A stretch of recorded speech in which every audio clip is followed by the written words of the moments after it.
આજ રોજ civil hospital Anand મુકામે આઈડીબીઆઈ બેંકના ચેરમેન શ્રી નાણાવટી અને એમની ટીમે લગભગ 10 લાખ રૂપિયા સુધીના જે 2 મશીન છે જે અદ્યતન છે, જે નાના બાળકોને આપણે નીડલથી લોહી લઈ અને એમની જે ચકાસણી કરતા હતા, પરંતુ જે રીતે દેશનો વિકાસ આદરણીય પ્રધાનમંત્રી નરેન્દ્રભાઈ મોદી સાહેબના નેતૃત્વમાં થઈ રહ્યો છે, વિકસિત દેશ બની રહ્યો છે, એ રીતે નવી નવી ટેકનોલોજી જ્યારે મેડિકલ ક્ષેત્રમાં પણ આવતી હોય ત્યારે આ મશીન બાળકોને લોહી લેવામાં જે તકલીફ પડે છે એ દૂર કરીને સીધું સ્કેન કરીને એની ચકાસણી થઈ શકે છે, એટલે બાળકોને કોઈ તકલીફ પડતી નથી. અને જ્યારે બ્લડ લઈ અને એને લેબોરેટરીમાં મોકલીને જે પ્રોસેસ થતી હતી 5-6 કલાક સુધીમાં એનું રિઝલ્ટ માટે રાહ જોવી પડતી હતી, પરંતુ આ તરત જ 1-2 મિનિટમાં સ્કેન કરીને એને તાત્કાલિક એનું રિઝલ્ટ આવી જાય છે. એનાથી બાળકની ટ્રીટમેન્ટ એકદમ જલ્દી થઈ શકે છે. એમના જે સિરિયસ જીવના જોખમ હોય છે એ પણ દૂર થાય છે. એ રીતનું મશીન આપવામાં આવ્યા છે. બીજું પણ એક મશીન આ જ રીતે અહીં આગળ આપવામાં આવ્યું છે, ગેસ મોનિટર તરીકેનું. એ પણ એક નવી ટેકનોલોજી સાથેનું અદ્યતન મશીન છે. આ બંને મશીનથી આપણી આણંદ સિવિલ હોસ્પિટલમાં જે જરૂરિયાત છે એ પ્રમાણે નવી નવી ટેકનોલોજીથી ડૉક્ટર અમર પંડ્યાના સાનિધ્યમાં ખૂબ સિવિલ હોસ્પિટલ આગળ વધી રહી છે.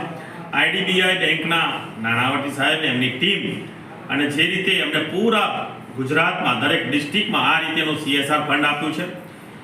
આપણા રાજ્ય માટે CSR ફંડથી સરકાર તો હર હંમેશ સિવિલ હોસ્પિટલમાં મદદરૂપ થતી હોય છે, પરંતુ CSR ફંડથી નવી નવી ટેકનોલોજી સાથે અદ્યતન રીતે હોસ્પિટલમાં પણ આ રીતના મશીનો આપવાથી ઘણી બધી સગવડો મળે છે.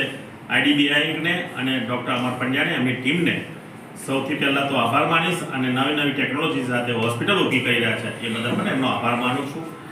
આવો આપણે બધા ભેગા થઈ આ નવી ટેકનોલોજીથી જે ટ્રીટમેન્ટ મળી રહી છે એ ટ્રીટમેન્ટ આપણે આ હોસ્પિટલમાં ગામડાઓમાંથી જે દર્દીઓ આવે છે એમને વહેલામાં વહેલી મળે, અને આપણી નવી સિવિલ હોસ્પિટલ જે અદ્યતન થઈ રહી છે એ સિવિલ હોસ્પિટલ લગભગ 6-8 મહિનામાં એનું મકાનનું કામ પૂર્ણ થશે, અને આણંદ જિલ્લાને જે આપણે વર્ષોથી રાહ જોઈ રહ્યા હતા એ સિવિલ હોસ્પિટલ નવી અદ્યતન ટેકનોલોજીથી મળશે.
देश और दुनिया के खबर के लिए, अपने मुसीबत के समाधान के लिए एक बार लाइक, शेयर, सब्सक्राइब और कमेंट आप ज़रूर करें।